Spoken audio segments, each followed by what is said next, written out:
Welcome to Bible Plain in View, where we do 30-minute lessons to help you understand your Bible by subject and title. I'm your reader, Raheem, and this is your teacher, Hezekiah, and the title of his lesson today is A God of Knowledge. So without further ado, let's begin. As brother said, today's title is called A God of Knowledge. And what we're going to be doing is showing how he's a God of knowledge, right? And having knowledge simply means that you know something or you have understanding of knowing in a certain type of matter or a situation. All right, and even what we're going to see today is, and when you use wisdom, it's the application of knowledge. All right, and we're going to see how God, by his knowing or by his knowledge, he's able to do all the things that he's able to do. All right, so we're going to start this off. I was going to read the definition, but we don't need to do that. So we're just going to go and start it off in Job. We're going to go to Job 28.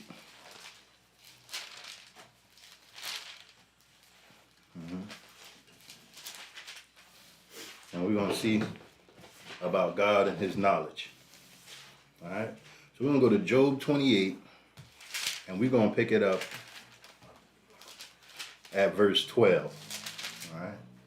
And we're going to see what they're talking about here, bro. So when you get there, Job 28 and verse 12. But where shall wisdom be found? All right. So they're asking a question. Where shall wisdom be found? All right. Keep going. And where is the place of understanding? Another question. Where is the place of understanding? All right. There has to be somewhere for a place where this stuff can be found and understanding. Who has this stuff, right? What else? Man knoweth not the price thereof, neither is it found in the land of the living. All right. The deaf saith, It is not in me, and the sea saith, It is not with me. It cannot be gotten for gold, neither shall silver be weighed for the price thereof. Right. So they're saying no amount of money you have, you can get this knowledge or this understanding and this wisdom, right? What else? It cannot be gotten for gold, neither shall silver be weighed for the price thereof. It cannot be valued with the gold of Ophir, with the precious onyx or the sapphire. All right, so they're giving you all these precious stones, all right, and telling you that it's not worth this stuff right here. It's not worth this understanding or this knowledge, right? And what else? The gold and the crystal cannot equal it, and the exchange of it shall not be for jewels of fine gold.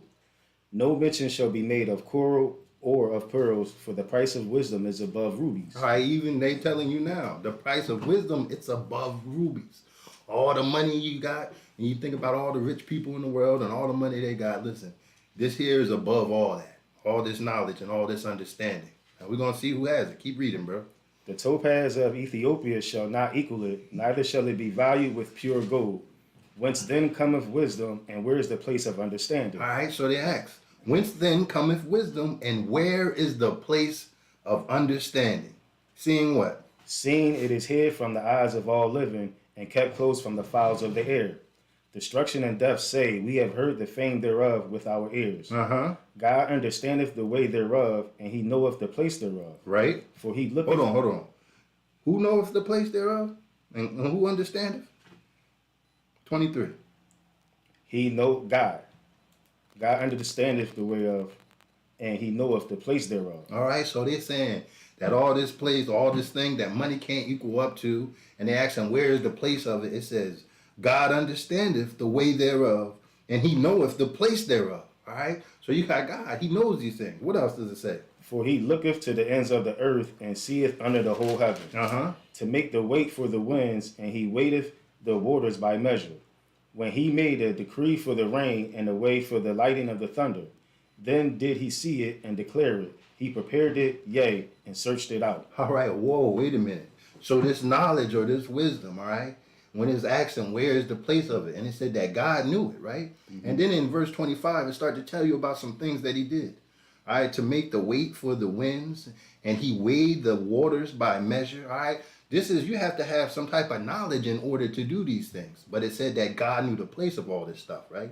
It says, when he made a decree for the rain and a way for the lightning of thunder, all right? So if you're making a way for lightning and thunder, you have some knowledge. You have some understanding, all right? All right, man don't know the place of where you can just measure out the waters of the seas or the winds or anything like that. But he said God is able to do this. So that means that he knows and he understands, right? It says, verse 27. Then did he see it and declare it.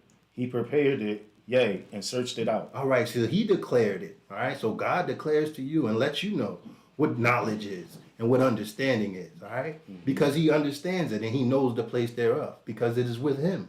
All right, it is with God. All right, and what else? And unto man he said, behold, the fear of the Lord, that is wisdom, and to depart from evil is understanding. All right, and the fear, and look, he's making it simple, right? Because this is how you're going to start to get your understanding. All right, the fear of the Lord. All right, that is wisdom, and to depart from evil, that is understanding. All right, and we understand that. Let's keep going. Let's keep going. Hold on, we're gonna get some more. Let's go to Proverbs chapter 3. All right, we're gonna see. All right, because we see that he did these things. He was weighing out the winds, and he weigheth the waters by measure. And let's see what else he did by his knowledge and his understanding. All right, so that you can know that God is a God of knowledge. Let's see. Let's go to Proverbs chapter 3, and we're going to read these verses here. 19 through 20. All right. And when you get it, bro, go ahead. The Lord by wisdom hath founded the earth. By understanding hath he established the heavens. All right. The Lord by wisdom. All right. And remember, wisdom is the application of knowledge. So by knowledge, all right, God has founded the earth, all right? He used wisdom. He put it into action. And by understanding, he have established the heavens, all right? And what else? By his knowledge, the depths are broken up, and the clouds drop down the dew. All right, so by God's knowledge, all these things happen. The rain's pouring down from the heavens, all these things, all right? You know, you have men try to recreate these things, but they can't do it like God, all right? You can never do it on the scale of God. You can't do it like God. Because God is the one who created all these things and he has the understanding and the knowledge of these things, right? All right, so let's look at one more thing, all right, before we transverse. All right, let's go to Psalms 147.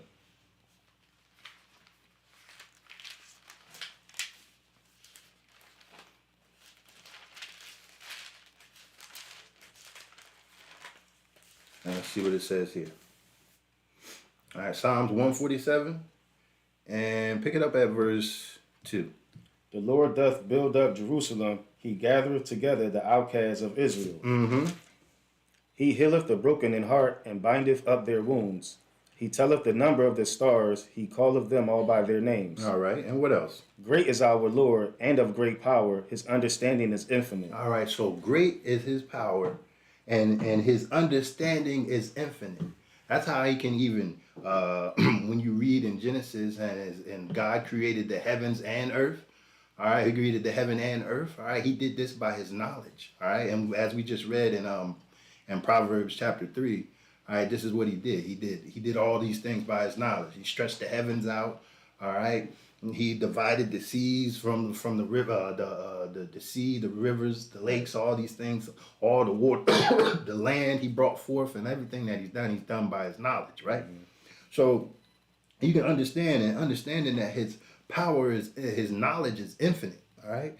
Now, knowing that God has infinite knowledge and infinite understanding, all right?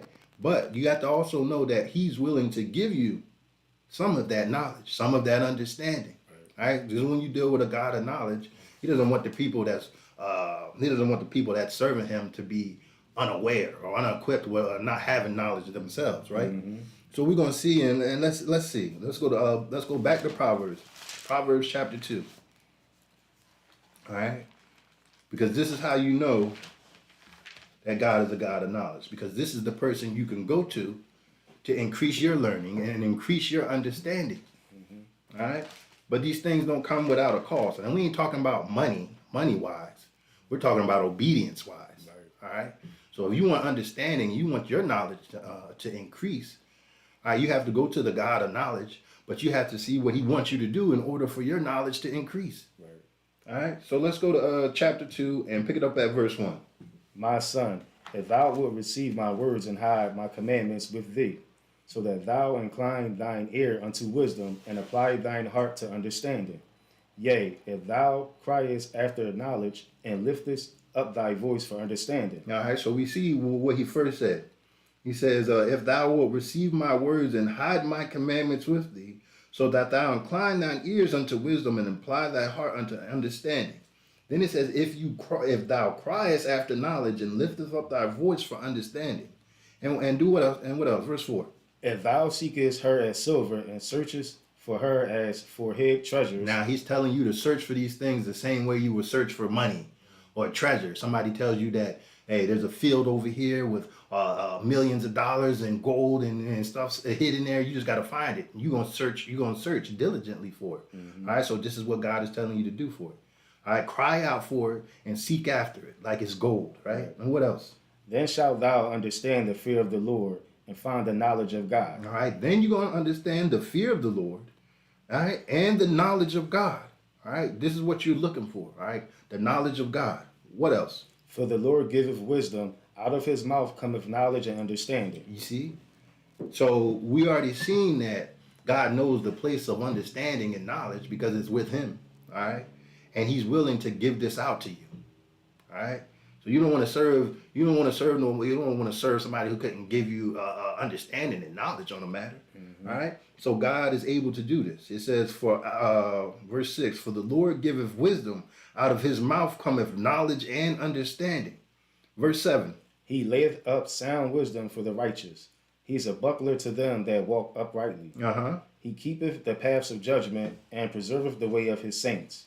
Then shalt thou understand righteousness and judgment and equity, yea, every good path.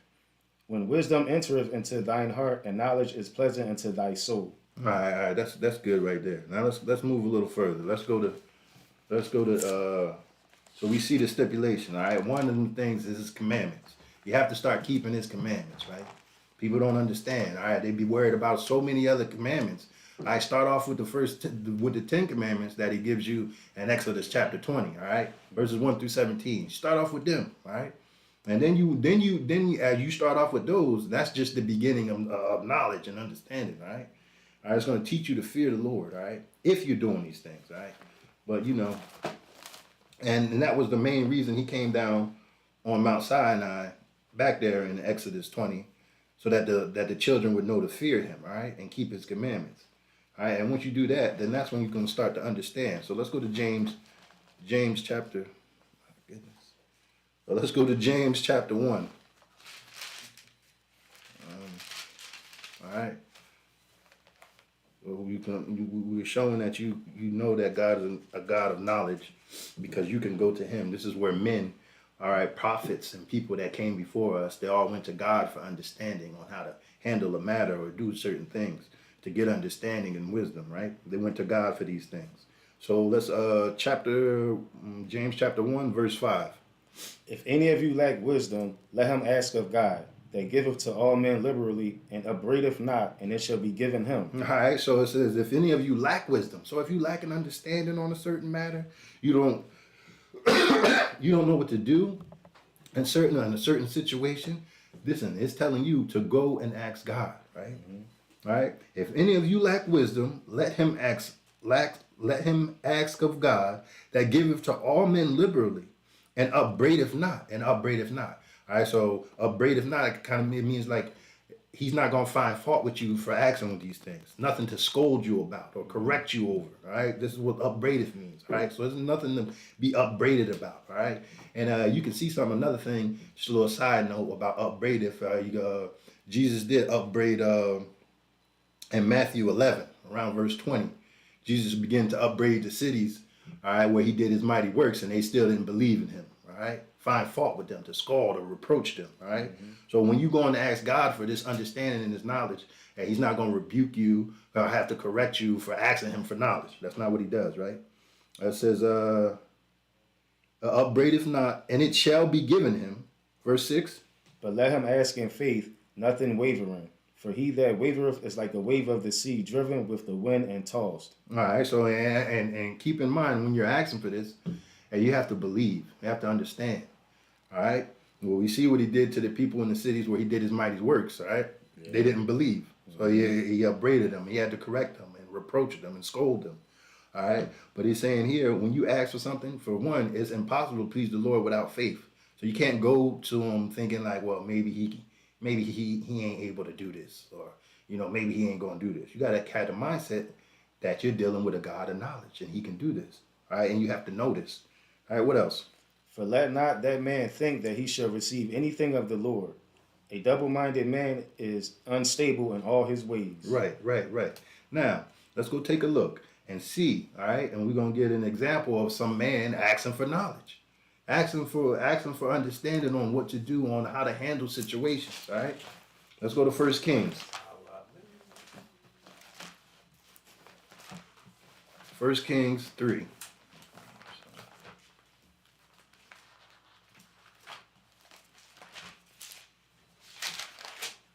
All right, bro. 1 Kings 3.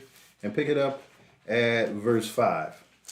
And Gibeon, the Lord appeared to Solomon in a dream by night, and God said, Ask what I shall give thee. And Solomon said, Thou hast showed unto thy servant David, my father, great mercy, according as he walked before thee in truth and in righteousness and in uprightness of heart with thee. And thou hast kept for him this great kindness, that thou hast given him a son to sit on his throne as it is this day. And now, O Lord my God, thou hast made thy servant king instead of David my father, and I am but a little child. I know not how to go out or come in. And thy servant is in the midst of thy people, which thou hast chosen, a great people that cannot be numbered nor counted for multitude. Give therefore thy servant an understanding heart to judge thy people, that I may discern between good and bad. For who is able to judge this thy so great a people? Right? So look, he said, hey, he's but a little child. He don't know how to go in nor come out, right? Listen, I need some knowledge so I can put it into action, Lord. All right? Tell me and give to me understanding and an understanding heart, all right? Give me an understanding heart that I'm able to judge your people, all right? Judge between what's right and what's wrong, right? And he's asking, this is what he's asking the Lord for, all right? He's not asking for anything else, right? And verse 10. And the speech pleased the Lord that Solomon had asked this thing. And God said unto him, Because thou hast asked this thing, and hast not asked for thyself long life, neither hast asked riches for thyself, nor hast asked the life of thine enemies, but hast asked for thyself understanding to discern judgment. Behold, I have done according to thy words. Lo, I have given thee a wise and an understanding heart, so there was none like thee before thee, neither after thee shall any arise like unto thee. All right, so you got to understand that God can make you wiser than anything, right? Have more knowledge than anyone, all right? This is what he's telling Solomon. All right, he appeared before Solomon. Solomon told him, listen, I didn't know how to go in or come out, all right? And to give me an understanding heart, a heart that knows and knows what to do, right? All right, and that pleased the Lord, all right? So the Lord ended up giving it to him, gave him wise, and he was the wisest man that ever lived, all right? Even when you read Proverbs and you read Solomon's writing, you can see how wise he was, all right? He has a lot of good things, right? But guess what? He got that all from the Lord, all right? That's not his own, nothing that he just came up with himself. He got all that stuff from the Lord. Right. And when you're dealing with a God of knowledge, this is how you can begin to get that same understanding. You got people that go to schools, seminary schools, and all this other stuff, and yet when it comes to dealing with the word of God, they don't know nothing. Yeah. All right? They don't have no understanding. All right? They have no knowledge. All right? So that's how they end up using, that's why you hear so many false doctrines. And then another reason is because they're not keeping God's commandments. Right. And if you ain't keeping God's commandments, how do you expect your knowledge to increase? All right? All right, so let's go and look at another situation. Let's go to 1 Samuel. All right. So I remember I was saying that he can give you the game on like certain situations in your life. 1 Samuel 16, right? He can give you game like you may not know, like you may think it's a dire situation. You may not know how to operate or what to do. All right. Now we're just gonna show you real quick right here what was going on. All right. So let's look at 1 Samuel 16 and pick it up at verse 1. And the Lord said unto Samuel, How long wilt thou mourn for Saul, seeing I have rejected him from reigning over Israel? Fill thy horn with oil and go. I will send thee to Jesse the Bethlehemite, for I have provided me a king among his sons. All right, so God is telling him to go, listen, Hey, listen, I rejected Saul. Hey, you go. I got somebody else, right? I got somebody else there. And let's see what happened. And Samuel said, how can I go? If Saul hear it, he will kill me. All right, so he had a little bit of fear in him. He said, "How can I go if?" Let's turn this off. He said, "How can I go if Saul hear it? He's gonna kill me. You find out about it, he's gonna kill me. How can I do this, Lord?" All right, so look, you thinking you facing a dire situation, but the Lord finna give you game on how to do things. He's gonna give you knowledge how to do things, and He can do this same. He can do this for you in your life too. Any type of problems you have, because you're dealing with a God of knowledge, right? So what did God say? And the Lord said, take an heifer with thee, and say, I am come to sacrifice to the Lord. And call Jesse to the sacrifice, and I will show thee what thou shalt do. And thou shalt anoint unto me him whom I name unto thee. And Samuel did that which the Lord spake, and came to Bethlehem, and the elders of the town trembled at his coming, and said, comest thou peaceably? And he said, peaceably, I am come to sacrifice unto the Lord. Right. Sanctify yourselves, and come with me to the sacrifice. And he sanctified Jesse and his sons, and called them to the sacrifice. And it came to pass, when they were come, that he looked on Eliab, and said, surely the Lord's anointed is before him. But the Lord said unto Samuel, look not on his countenance or on the height of his stature, because I have refused him. For the Lord seeth not as man seeth, for man looketh on the outward appearance, but the Lord looketh on the heart. All right, so you gotta understand, even the way God views things is different than how we see them. All right, then we get a little understanding, and we think that with something, hey, we really don't know that much. All right, you gotta understand, we don't know that much. Even you can remember when Job was talking. If you read Job, he was talking like he was a big boy and he had some real understanding. Well, God checked him and started asking him a bunch of questions that he could not answer. He had no understanding. But God knew all those things that he was asking him, but Job couldn't answer, right? So that's just to let us know, if when we do ask God for wisdom or knowledge, or or to increase our learning, when we do, we don't need to let it puff us up, right? If you're gonna let it puff us up, then it's gonna be a problem for you, right? All right, even when Jesus was coming into the world, right? So let's go look at what Jesus said, because people like to think that, what I'm saying, they give credit to Christ when he come, and yes, he was very wise when he was here, all right, and he spoke a lot of good things. Matthew 6, John chapter 6. He spoke a lot of wise things when he was here, but none of these were his words, right? And in everything that he was speaking here, it was to give men life, right? All right, he's going to speak words unto you that was going to help you have understanding and knowledge so that you could obtain life, right? John 6 and just one verse, I believe, 63.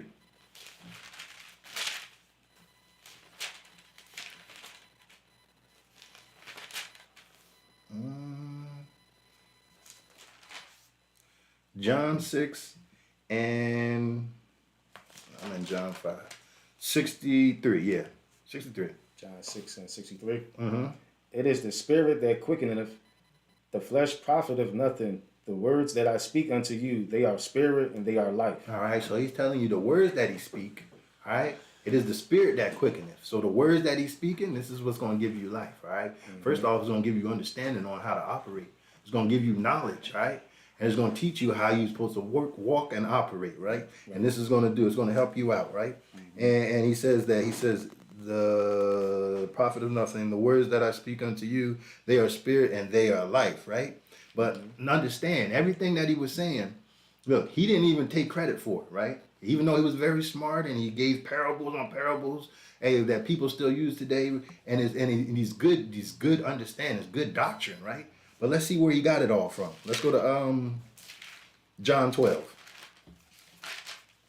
John 12.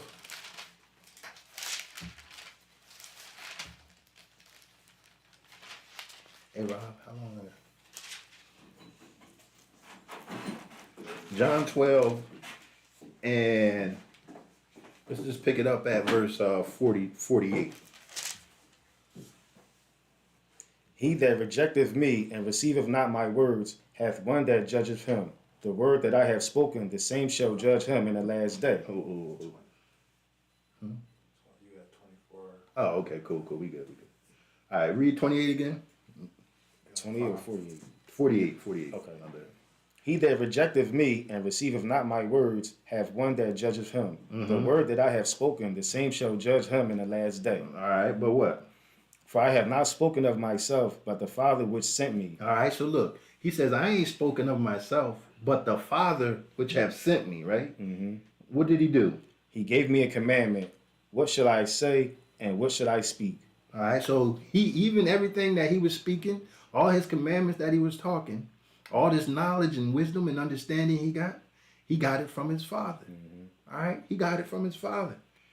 And then in turn, hey, this is how he was able to create the heavens and do all these things, because it tells us that the Word did these things, all right? But he got all this information, he got all this understanding, all this knowledge from his Father, all right? All right, and he's willing to pass it on to us, all right? And you just remember, when you're asking for it, you ask for it in faith. Now let's go over to 1 Samuel chapter 2.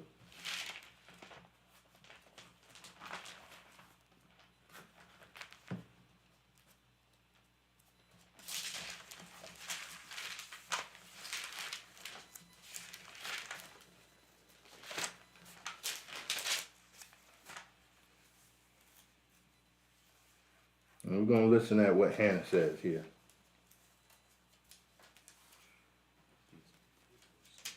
I hate when my page gets stuck. Right there, I got it. 1 Samuel chapter 2, just pick it up at verse 1. And Hannah prayed and said, My heart rejoiceth in the Lord. Mine horn is exalted in the Lord. My mouth is enlarged over mine enemies, because I rejoice in thy salvation. There is none holy as the Lord, for there is none beside thee. Neither is there any rock like our God. All right, now pay attention to this right here. Go ahead. Talk no more so exceeding proudly. Let not arrogance come out of your mouth, for the Lord is a God of knowledge, and by him actions are weighed. All right, so the Lord is a God of knowledge, and by him actions are weighed. All right, your actions are going to be weighed by. Your actions are going to be weighed by this God of knowledge. So seeing how this God of knowledge are going to, or he's going to, your actions are going to be weighed. All right, because he's a God of knowledge, and by him actions are weighed. So seeing that he's going to weigh out and give every man according to their work shall be. All right, while you have the time, you need to seek out the Lord so that you can get this understanding. Right, you can get this knowledge that God possesses. Right. All right, you got time to do it, and you don't put your time to everything else. Put some more time in seeking out the God of knowledge, who can give you understanding, who's going to help you get your life. All right. So let's go to Psalm Isaiah 55.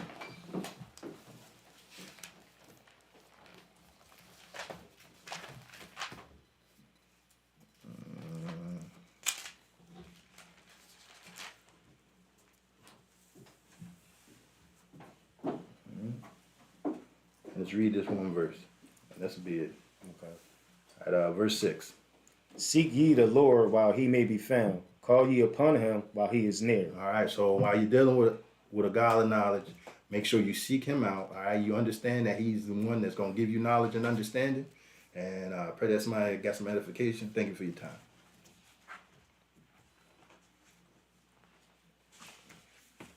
What's the title of your lesson? A God of knowledge. Teach me playing, man. Nah, I just had some more time, so I just. I thought you was about to say